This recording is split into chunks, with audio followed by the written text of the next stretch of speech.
Сәлем достар, алғашқы қадам курсына қош келдіңіздер. Алда бізді не күтіп тұр? Алда бізді сіздермен 24 сабақ, 2 ай бойы бірге оқимыз. Жалпы бұл курс сіздерге ағылшынша сөйлеуге көмектеседі бірінші кезекте. Дұрыс және де мағыналы түрде сөйлеуге көмектеседі.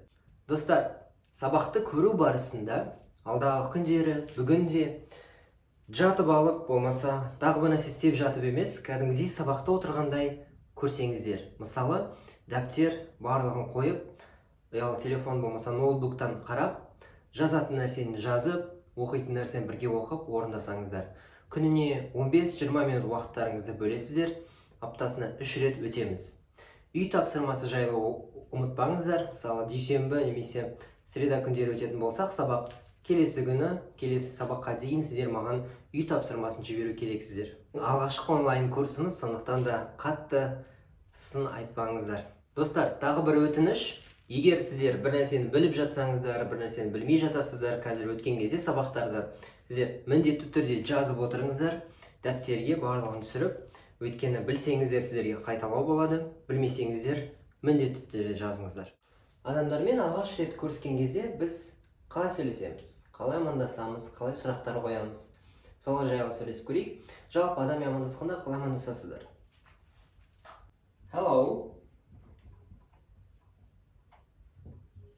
Сәлеметсіз бе? Hi. Сәлем.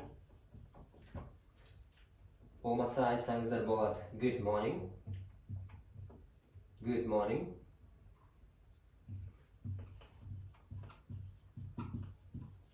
Қайырлы таң.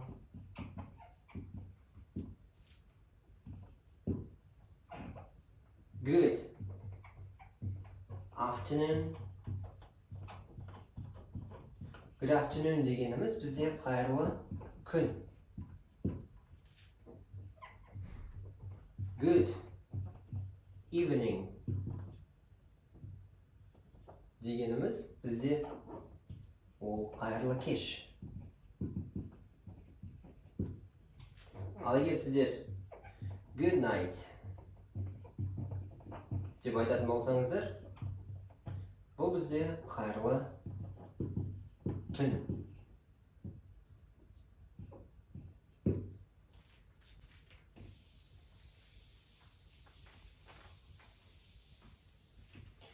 Егер біз адамдарға ең алғаш көрген кезде адамдарды біз қандай сұрақтар қоямыз? Соларды жазып кетейік. How are you? Қалыңыз қалай? Where are you from? Where are you from? Сіз қайдан боласыз? Қайдан боласыз? Егер адамның есімін сұрайтын болсақ, what is your name? What is your name? Есіміңіз кім? Мынаны өшіре берейін, жазып қойған шығарсыздар. Егер үлгермей жатсаңыздар, пауза қойып жазып алсаңыздар болады. Енді ары қарай жүрейік. What are your hobbies? What are your hobbies дегеніміз бұл сіздің қандай хоббиларыңыз бар? Сіздің қандай хоббиларыңыз бар?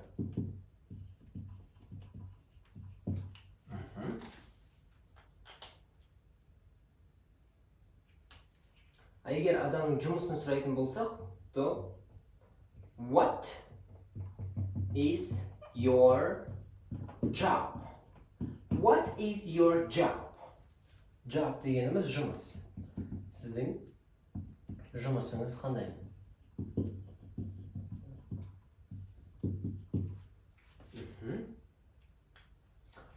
Адамның жасын сұрайтын болсақ, қалай сұрайсыздар? How old are you? How old are you? Жасыңыз нешеде? Достар, жалпы адаммен бірінші рет көріскен кезде қандай да бір жеңіл сұрақтарды сұрауға болады. Қазір біз барлығын жазып жатпаймыз. Сіздерге телеграм каналға арнайы сурет жіберіледі. Адамды танымайтын кезде қандай сұрақтар қоюға болатын. Сол сөздердің барлығын дәптерге жазып алыңыздар. Онда достар, қайталап кетейік. Қалыңыз қалай? Жасыңыз нешеде? Кешіріңіздер. Жасыңыз нешеде? Жасыңыз нешеде? How old are you? Менімен қайталасаңыздар болады. How are you? How are you? Where are you from? Where are you from? What is your name? What is your name? What are your hobbies? Сіздің хоббиларыңыз қандай? What is your job? What is your job? How old are you? Сіздің жасыңыз нешеде?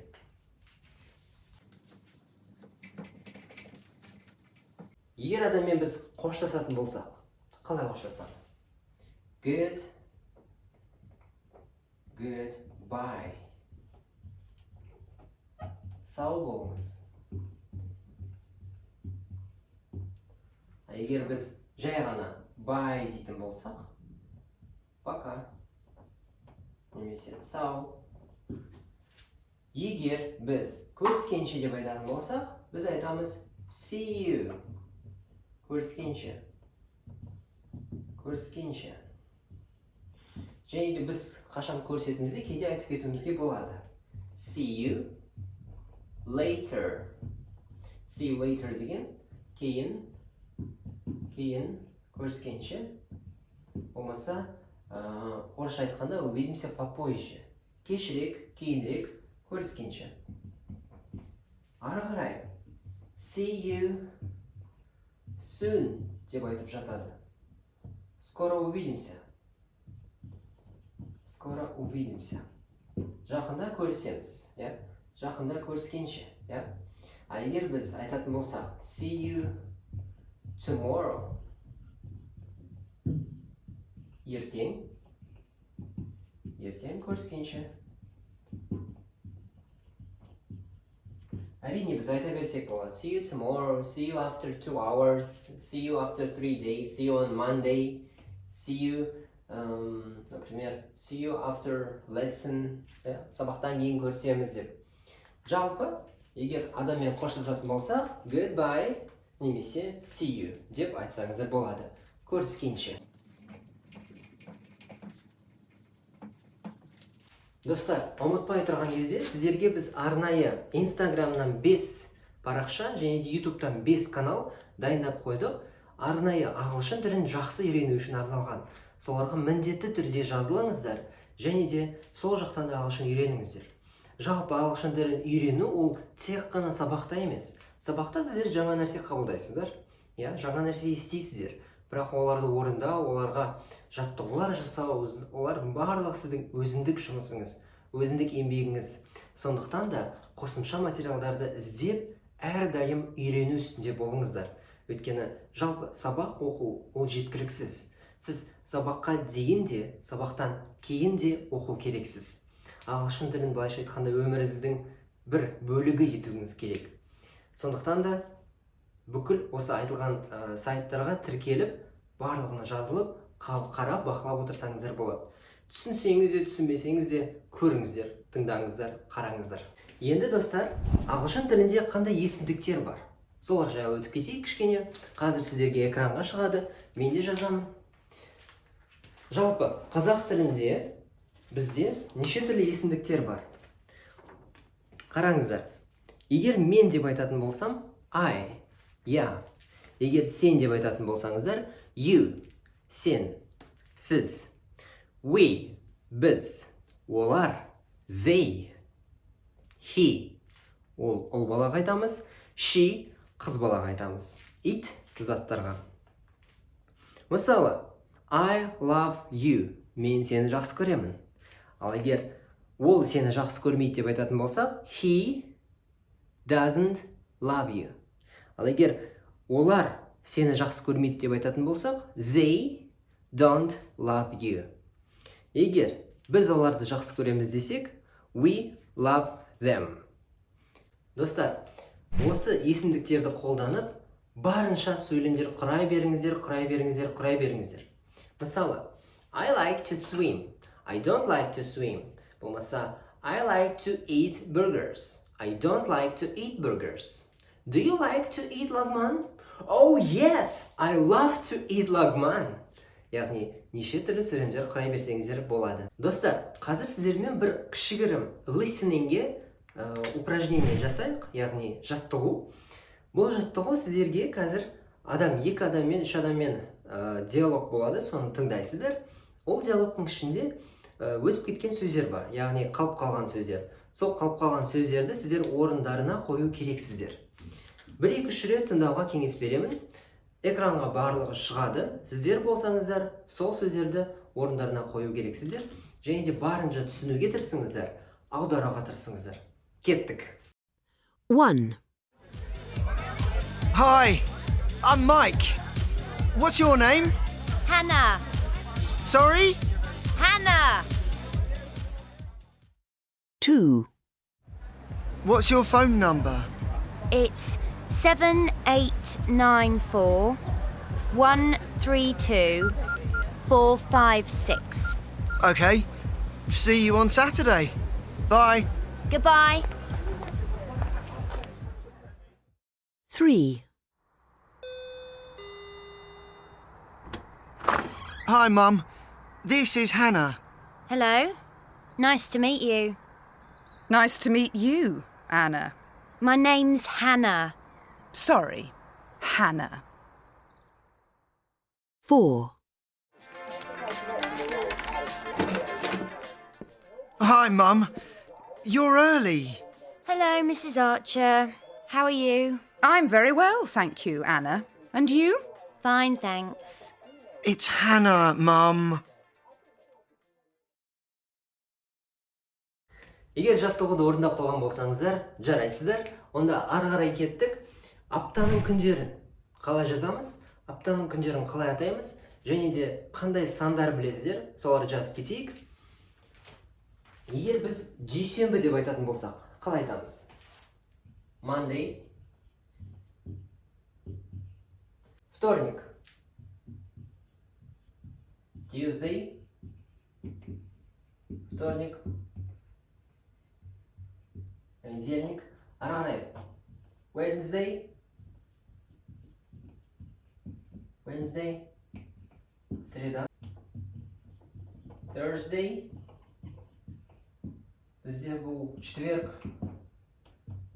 Пятница. Friday. Пятница. Ары қарай жүреміз. Суббота ол бізде Saturday.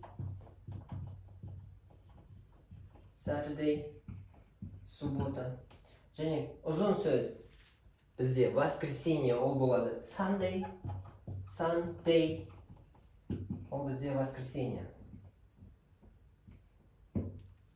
Қайталап кетейік, менің артымнан қайталасаңыздар болады. Monday понедельник, Tuesday вторник, Wednesday среда, Thursday четверг, Friday пятница, Saturday суббота, Sunday воскресенье.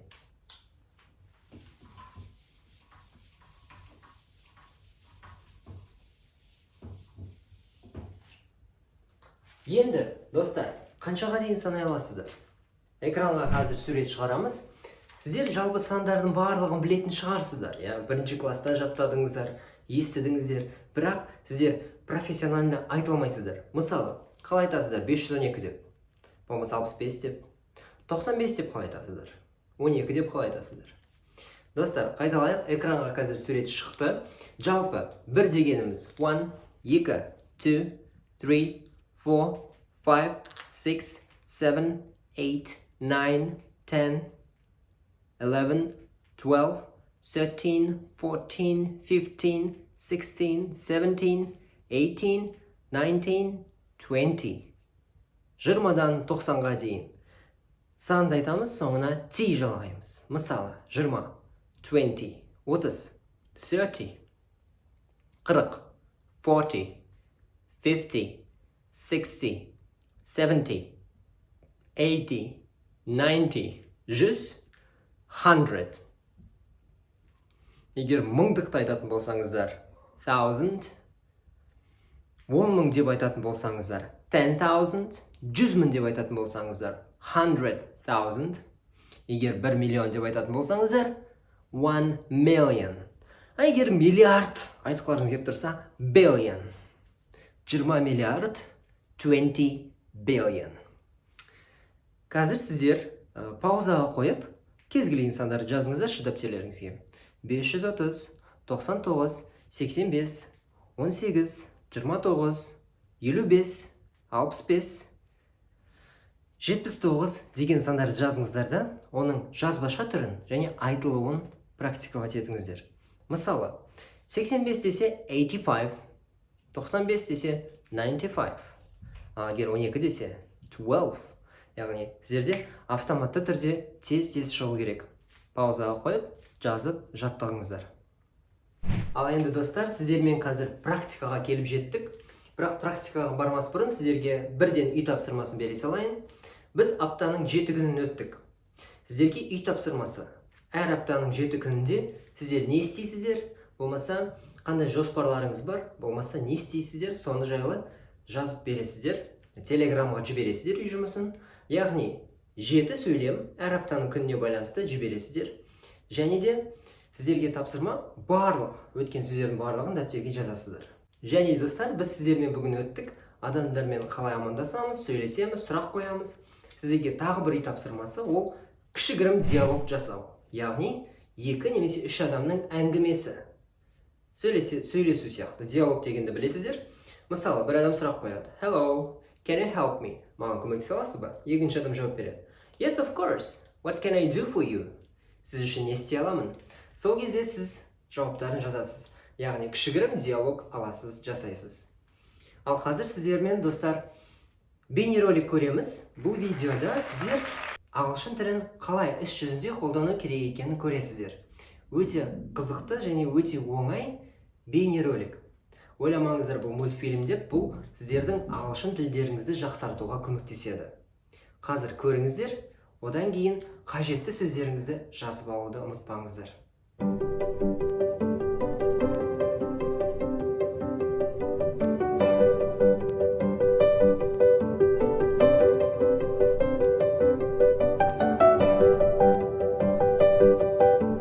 Hi. Hi. Welcome to the neighborhood. Thank you. I'm John, your neighbor next door. It's nice to meet you, John. I'm Alex. This is my wife Emma, and these are my children. I'm very pleased to meet you all. We're having a barbecue on Saturday, and we thought you might like to come. Lots of the neighbors will be there. I think it will be fun for you to meet them. Thank you for the invitation. That's very nice of you. We would love to come. What can we bring? Oh, you don't need to bring anything. Don't worry about that. I have to go now. If you need anything, you can drop by our house anytime. Okay. Thanks a lot. Have a nice day. You too. Bye. Bye. Bye.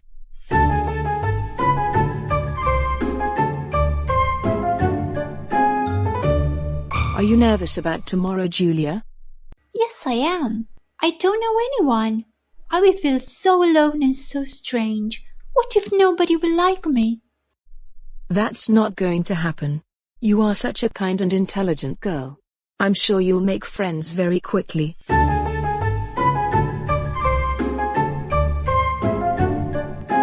Good morning, class. Good morning, Mrs. Stewart. It's so good to see you all again. I hope your summer holiday was great. I would like you to meet your new classmate, Julia Alberts. Hello, everyone. Nice to meet you. Please tell us where you're from and how old you are. I come from the UK.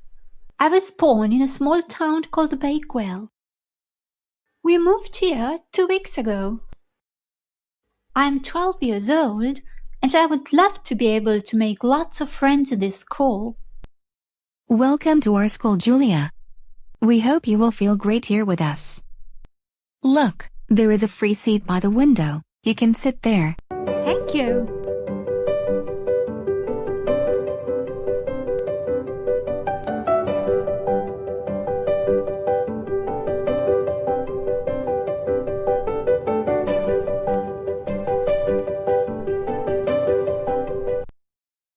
Hi, do you mind if I sit here?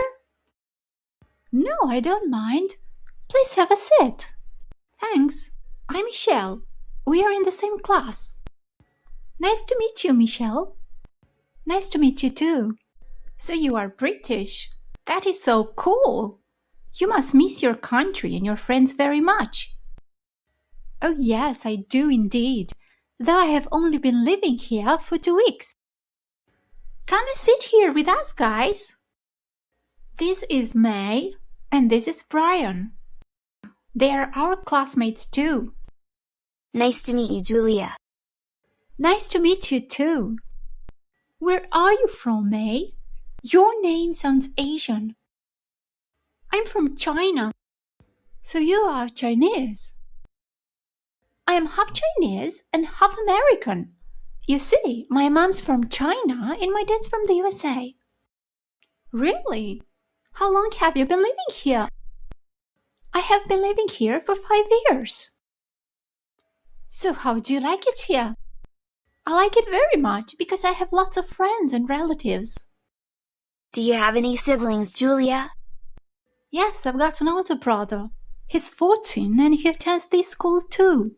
What is your favorite subject? It's science. But I also like PE. By the way, I would like to join a swimming club. Do you know where it is?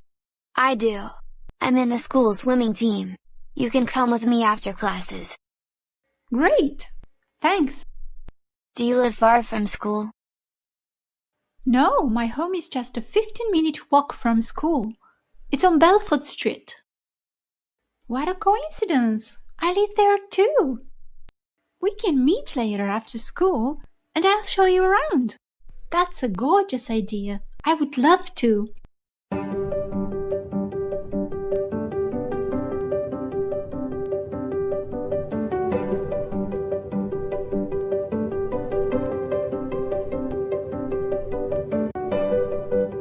Welcome to our home.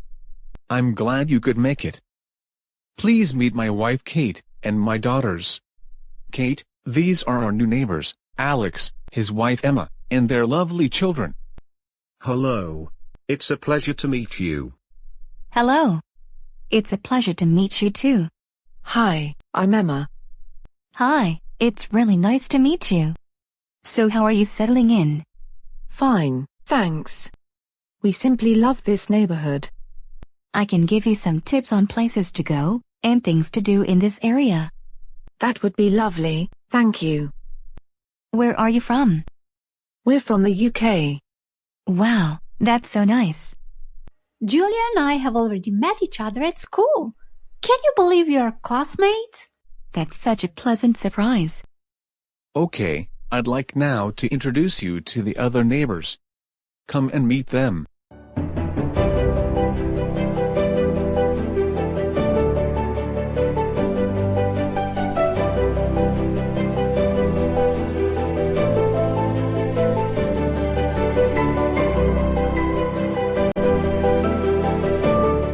Достар, бүгінге сабақ осымен бітті. Сіздерге ұнады деп ойлаймын. Егер достар, сіздер әлі біздің сабаққа жазылмаған болсаңыздар, бірақ осы сабақты көрген болсаңыздар, тезірек сіздерді жазылуға шақырамын, өйткені алдағы сабақтар бұдан да қызықты өтетін болады. Сондықтан да достар, жазылуды ұмытпаңыздар, келесі сабақтарды көруге асығыңыздар. Келесі сабақта көріскенше. Bye!